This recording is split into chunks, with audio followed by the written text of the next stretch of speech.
Hello, everybody. Welcome into the LFC Transfer Room. It's an exciting time. It's Jack and Anthony. We're streaming at a very unorthodox hour. So if you're joining us this late in the evening UK time, it's prime time for me, 6 p.m. in the United States where I live. But if you're joining us this late in the evening, get in the comments. Let us know from the news that broke, half an hour ago, that Liverpool interested in signing a midfielder. Jurgen Klopp confirming the interest. I'm joined by Anthony today, two-person stream. We may have some others join as we go along, but we're streaming 4 hours after our usual time. Anthony, for you, how off guard did this news catch you? Because it was evening in UK time. Where do you kind of stand on these things? It was a bit random, to be fair. It was a bit with the Salah contract. I remember just checking my phone on Twitter.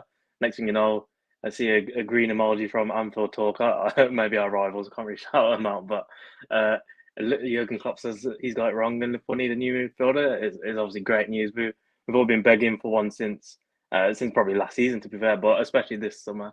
And yeah, perfect news to look at when you open up Twitter. Gary, you read my mind. Nicola Barella. I am constantly of the opinion that he would be the perfect guy for our midfield. Anthony, I'm preaching to the choir here. You're not going to be disagreeing with my point here, but you bring him in, he can play as the right side at 8. He could be a pretty creative option. He's got a lot of technical skill about him. He's defensively sound. He played as a defensive mid for Conte. And then you could have, when the move is made, if Jude Bellingham is actually signed, like many believe, they can coexist. Barella could replace Thiago long term. He could replace Fabinho long term. He could play in a pivot. I mean, shoot me down here, but should I be dreaming about Nicola Barella?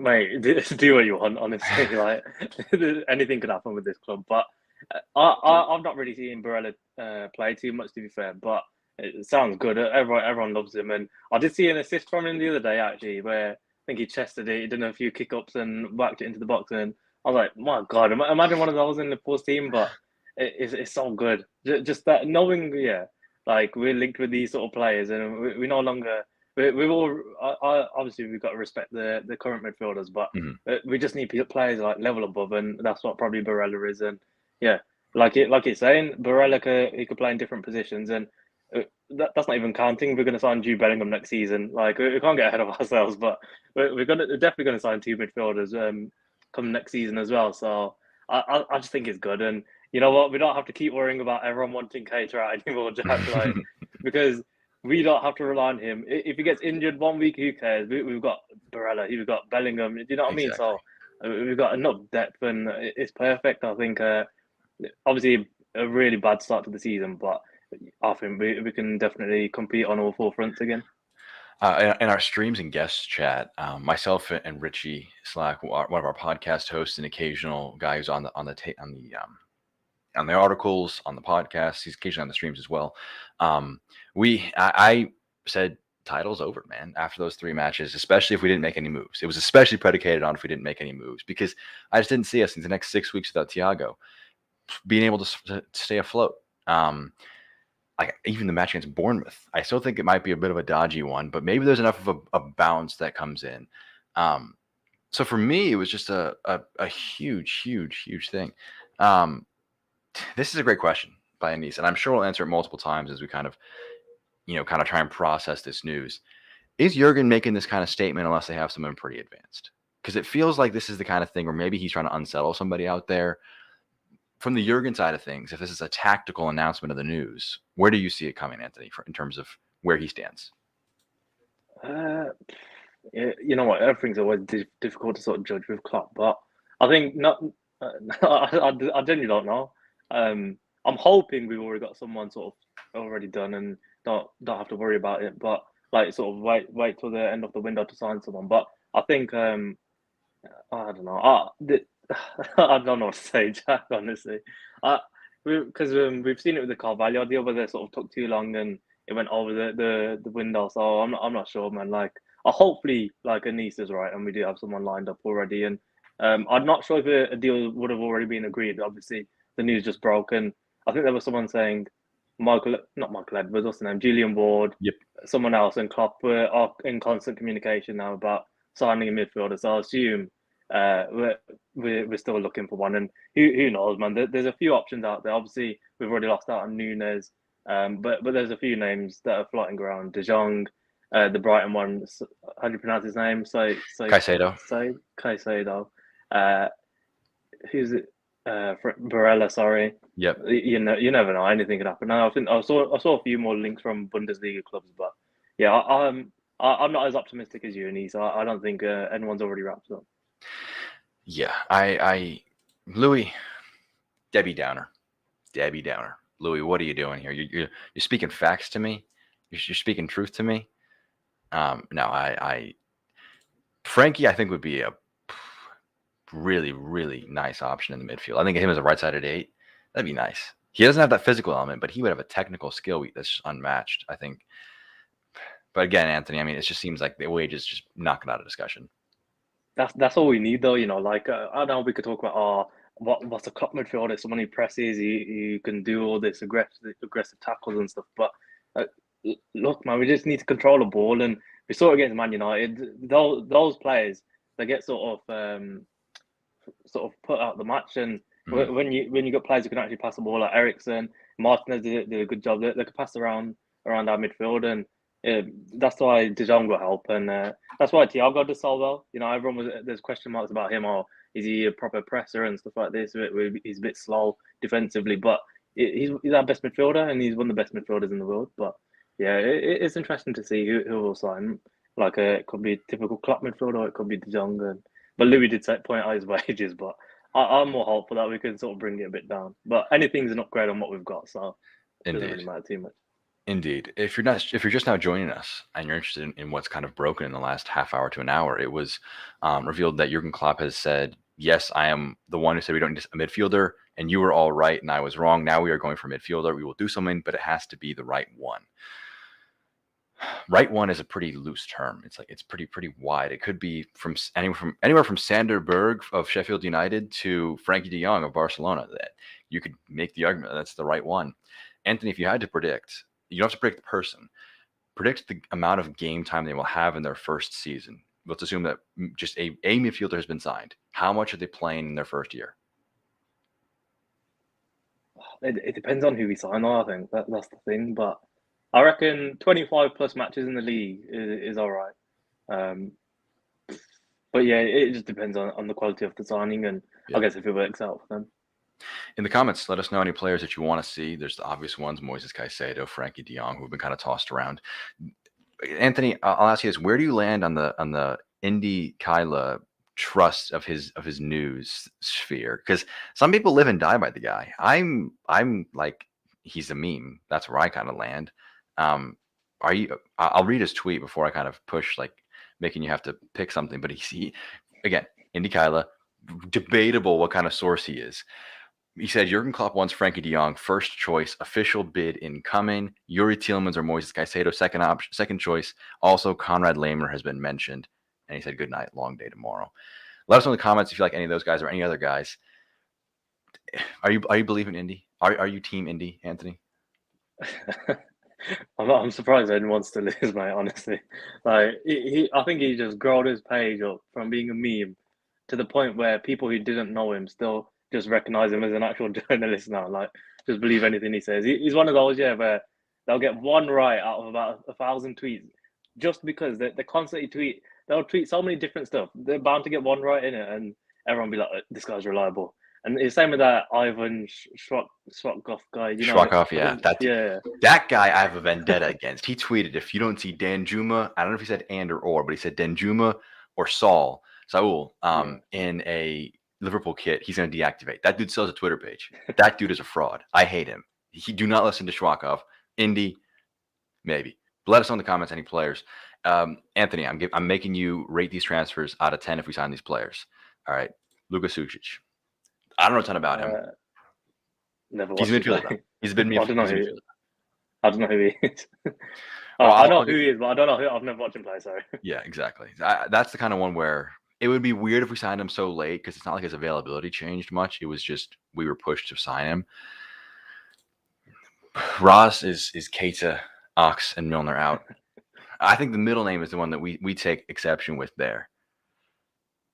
I mean, my issue is, Jack. Okay, you know if Keita seriously goes? Yeah. Do you seriously want to see Thiago and Henderson for a whole season or Milner?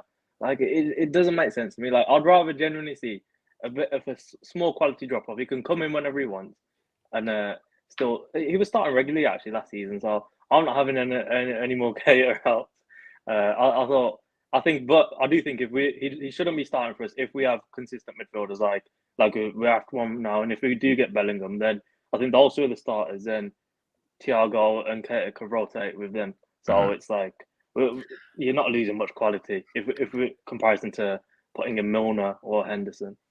Look, I'm not a better manager than Klopp. I'm not a smarter guy than Klopp, but I got this one right. And you know what? I'm gonna hold it over his head until I'm just kidding. If we sign a midfielder, go on to win a few trophies this year, I think I at least will forget this early shenanigans and recognize that the ultimate situation is he turned around his mind in the end.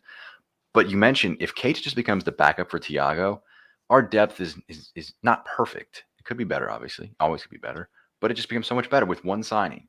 So say we sign, we'll say that the premium, the Frankie de Jong. Say we sign him. He's the number one choice right side at 8. Behind him is Harvey Elliott. And that left side at 8 is Thiago and Keita, both injury prone, both luxury players. Curtis Jones is your third choice there. Milner fourth. And then maybe you can dig for Henderson potentially, or even Carvalho, put him in the midfield. But you're pushing those bad options way down, like those bad scenarios way down, and you have your two luxury guys. With a drop off from Thiago to Keita and that left side at 8 is pretty small.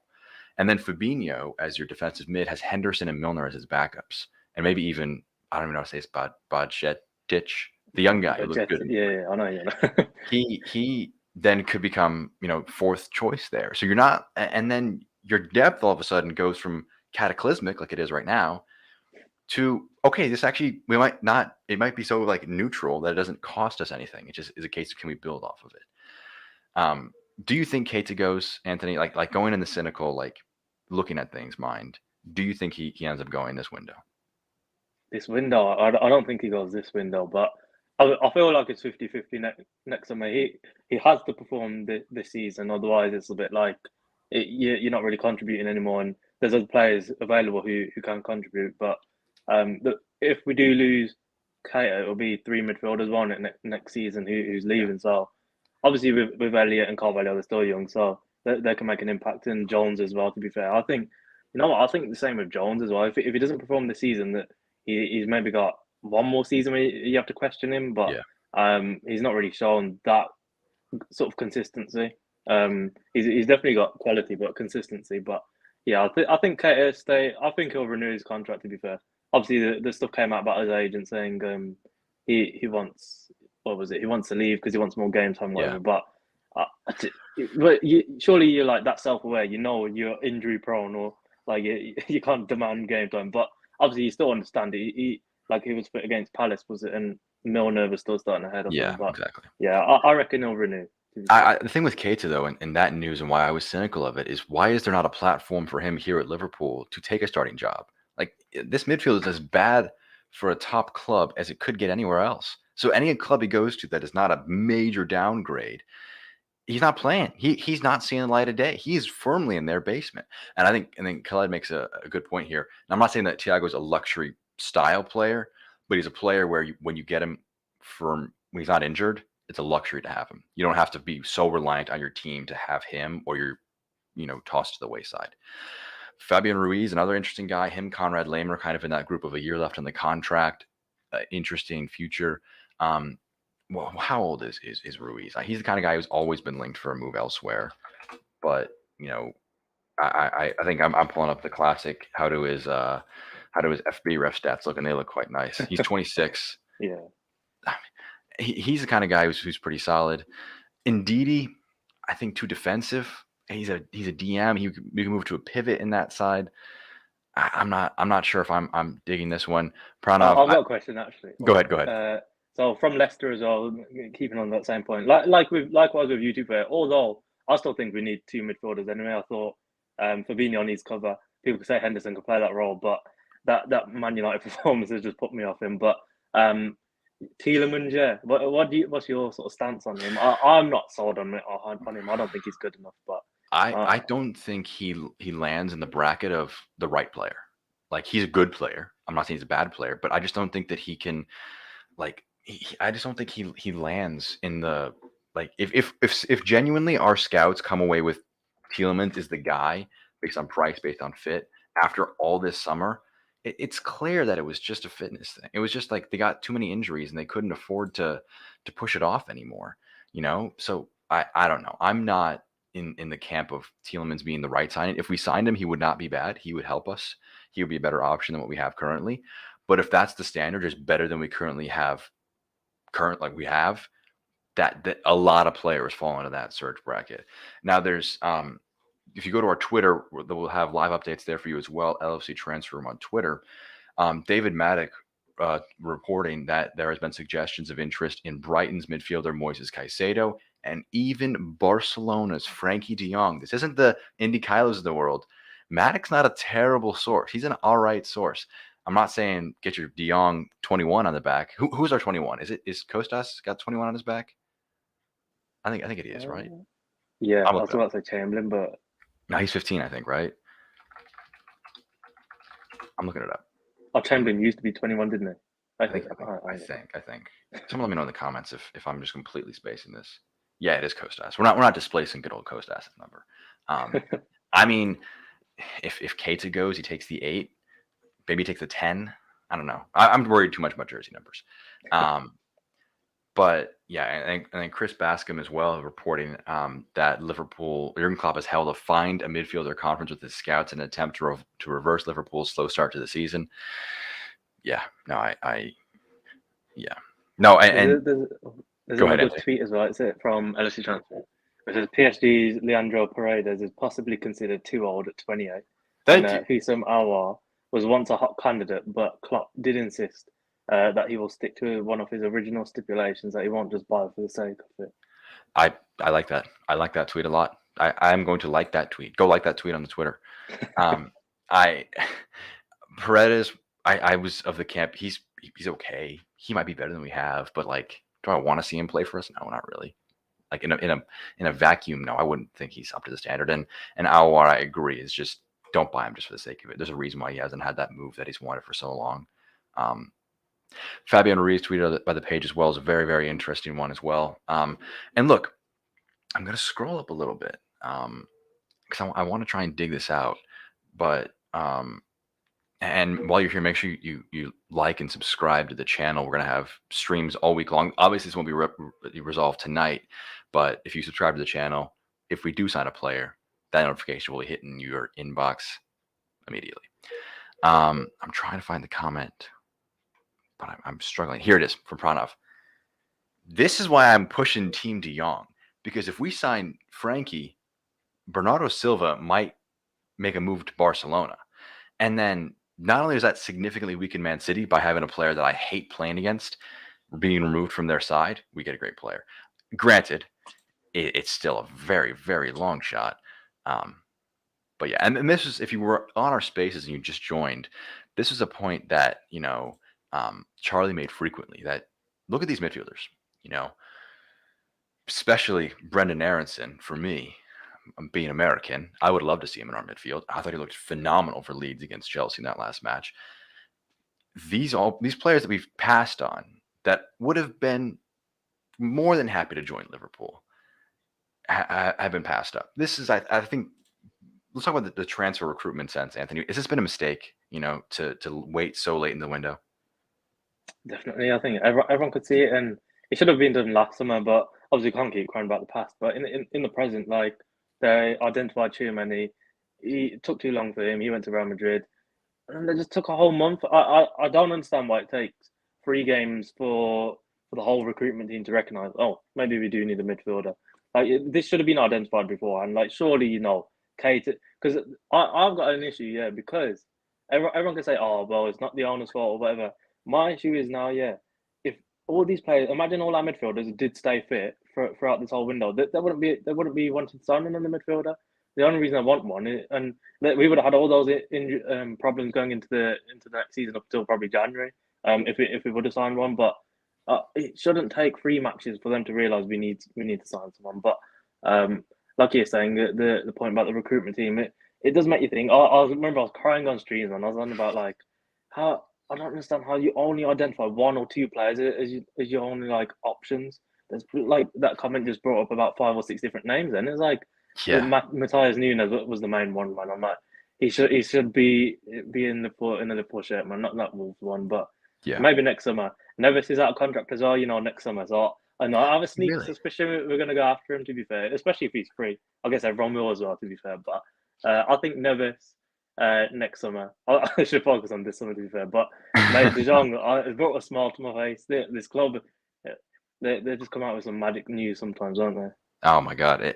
And legit, there were some talks of it was getting to the accounting Twitter threads are being brought back out. Should FSG leave? Should they stay? Have they gotten too small for Liverpool? And like you think about the Glazers and the amount of pressure they sustained at Manchester United. There was like a tiny bit of smoke on FSG, and they're like, oh crap, we need to placate the masses, and they're just going to toss us some decent midfielder. I mean, they're not wrong. I'm going to be placated if we sign a midfielder. I'm going to shut up and get back in line. But it's kind of funny to see that. Ruben Neves, was it Ruben Neves you were talking about? I think his contract is out in 2024, not next year. So he's not going to be, but still 2 years is not out of it's still not a ton left on the contract scenario where it's not like there's 3-4 years where you can kind of almost wait it out. That would be an interesting one. There's like almost no discussion on that one. So that almost makes me feel like a bit better about that because it could just kind of come out of left field and maybe we make a move in that sense. Are you sure it runs out 2024? That's where I have. Where are you seeing it? I've not seen it anyway, but in my head, it's always been the end of the season. Yeah. I think I saw a tweet as well saying like there was a list of midfielders who were running out of contract. It was like Kante, Naby Keita, Neves was in there as well. But maybe. I mean, it's still a short time, so I might as well. Yes, exactly. If anyone knows in the comments for sure, let us know if Ruben Neves of Wolves, what his contract situation is looking like. I think that a big point here, I'll have 2 comments here, is HC19. Caicedo for 50 is an L if Frankie is 65. That by itself, I agree with. But let's look at the scenarios. Brighton are not in a position to be forced to sell. Barcelona, kind of. They don't need to. They've registered all their signings. But the fee, I think, isn't terrible. It's this factor that is. It's the fact that De Jong's current wages at Barcelona are £350,000 a week, which is what Salah is making. And he had to fight for tooth and nail to get that contract over the line. So I think to look at De Jong at 350 and say that's something we could realistically pay for, I don't know. And Nate, to answer your question, I am stood up. I'm at a sit-stand desk, and I'm currently standing because I have so much energy that I'm trying to emote right now. This is an interesting one. Ken Pachi. Anthony, where do you stand on the Paqueta versus Caicedo? It would really test my Hispanic pronunciations if either of them were to sign, because you heard it right there. I was thinking about that tweet that went viral. It was West Ham's midfield. If they signed Paqueta, it would be Paquet a Rice. So I thought that was a pretty good joke. Anthony, you clearly love the joke as well. Are these 2 guys for you? Mate, I don't know. Any one of them. Honestly, like they're both upgrades on what we've got realistically, and obviously I'm not really seeing much of. I don't want to keep pronouncing his name wrong.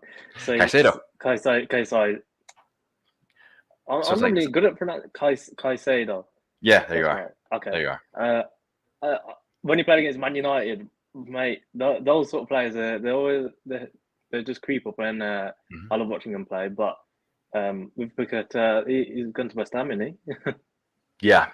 Has that been confirmed yet? I know that was very close, if not confirmed already. But that would be a very late swoop. Another one we left it too late, basically. But exactly. Any one of those two, man. Speaking of West Ham, Declan Rice, he would be pricey.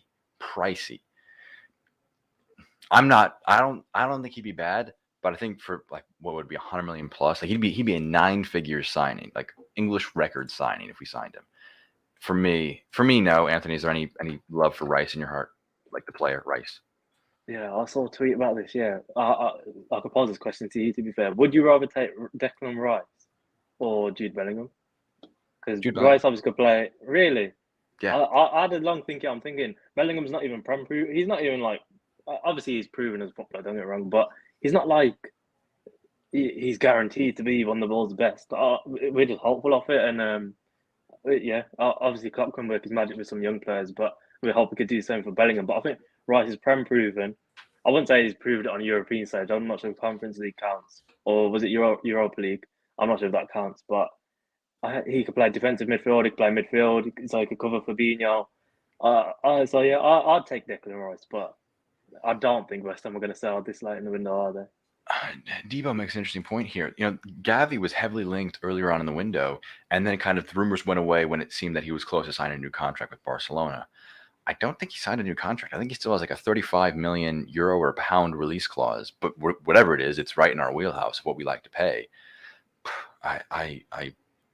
I'm Team Gavi all the way. I think he'd be a great understudy for Thiago. He could even start for us already. I've seen Pedri as well as another Barcelona player. I would love that. It just seems like he'd be way too expensive, Anthony. Yeah, hasn't he got like a release clause of like 1 billion or something? Yeah, we ain't paying that. That's a quarter of the value of the club. But Gavi would be sick, to be fair. And he's only on like 5K a week, and he also or something along those lines. Yeah, something stupid low like that. Work perfect for us. And I do reckon these sort of youngsters probably have Barcelona, like that's their dream. So they'll probably stick with them. But you never know. Obviously, Thiago's ended up at Liverpool somehow. So same could probably happen with Gavi. We'll run for another about 5-10 minutes. I have to eat dinner. Anthony probably wants to. And maybe you're too hyped up to go to bed now, Anthony. But we'll go for just a little bit longer here on the stream. Let us know more suggestions you have in the comments on players you'd love to see signed. And as we had a comment from our boy Louis with our schedule for tomorrow, that's 5 a.m. my time. The build-up begins. That's very early in the morning. I won't be up for that. But if you are up for that, make sure you subscribe to the channel so you have all of our content for the match against Bournemouth tomorrow. And all right, let me go with the cynical perspective. We're going into the match against Bournemouth tomorrow. No win in 3 matches.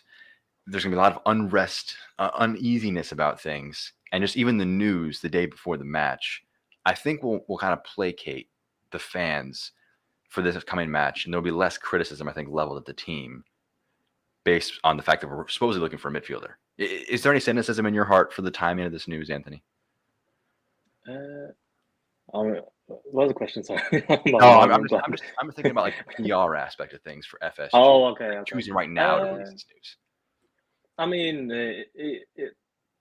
who cares? Realistically, it's good news either way, whether it's a couple of days before or like just literally a minute before the match. So it's obviously good news to hear. But that's what I mean. I feel bad, like mourning at players like Milner and Henderson, because I feel like that even Milner, especially, he knows deep down he's not good enough to start for Liverpool, and like he shouldn't be starting for us. But just because everyone else is out and like we've got no other options, he's the only one who has to start, and he knows deep down he's gonna play bad like it. So I just feel bad criticizing these players. And luckily we're gonna bring someone else in. But you said you're not confident, or for tomorrow, did you say?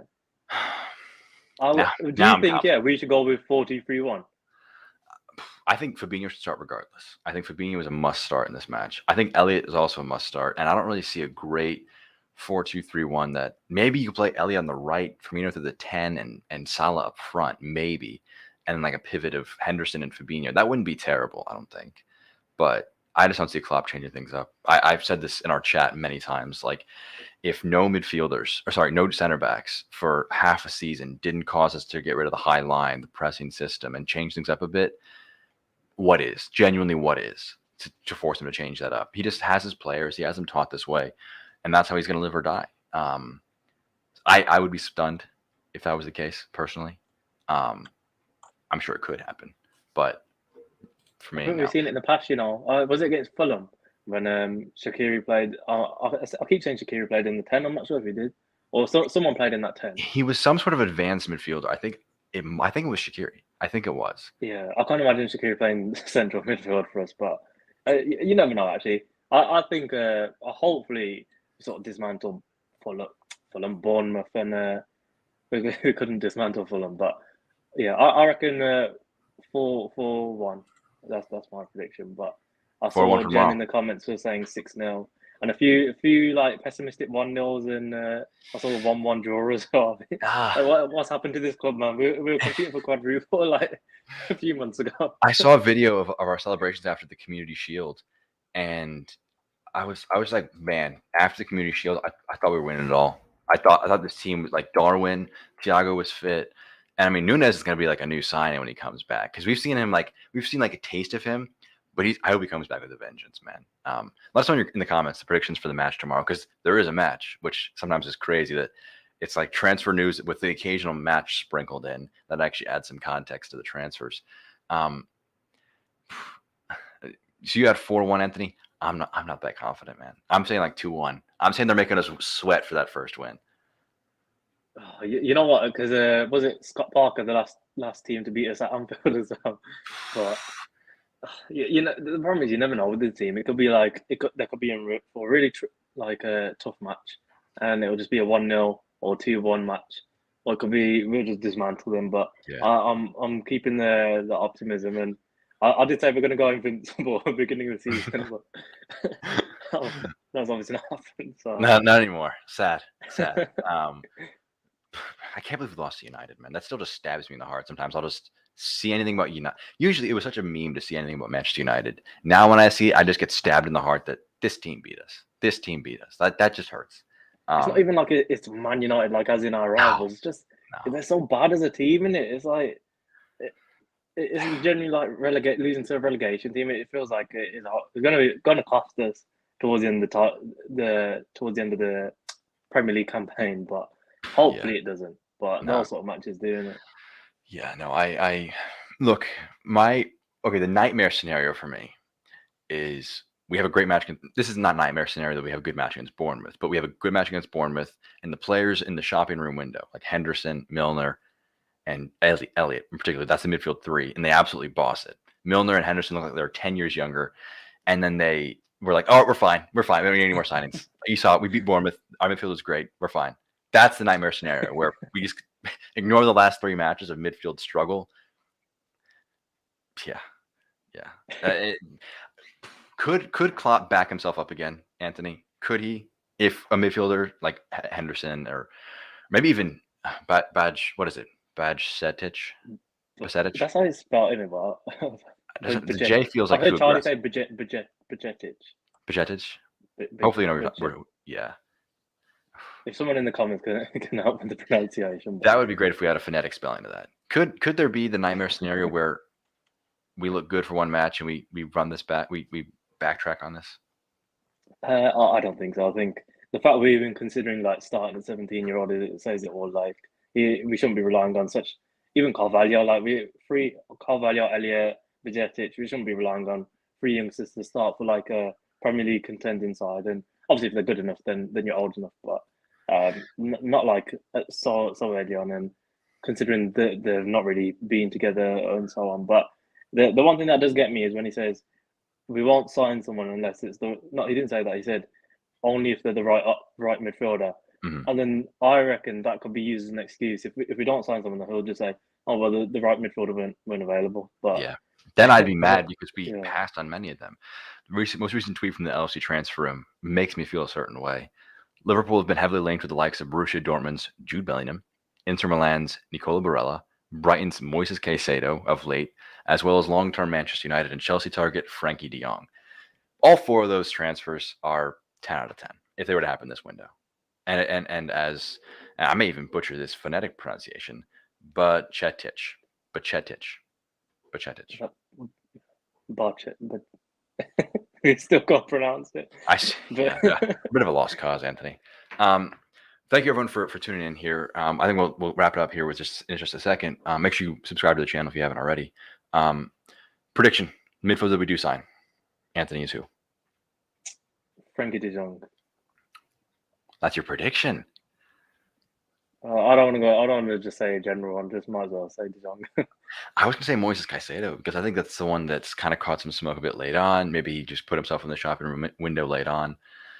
I don't know. We'll have a stream tomorrow. I'm sure our watch along will have a ton of discussion on the midfielder. It might even overshadow the match a little bit, but there is a match tomorrow against Bournemouth at 3 p.m. We'll have a watch along. We'll have build up from 10 a.m. UK time. So make sure you subscribe to the channel for all the content you need. Anthony, thank you very much for joining me for this late night stream your time. I was glad that finally a stream is kind of like afternoon. This is nearly 7:30 p.m. where I live, so nearly at the standard UK time stream. But for everyone, make sure you follow us on all of our social platforms. You can see them right there on the bottom of your screen. We'll have more content, I'm sure, on the midfielder discussions to come. But until next time, I've been Jack with Anthony. This has been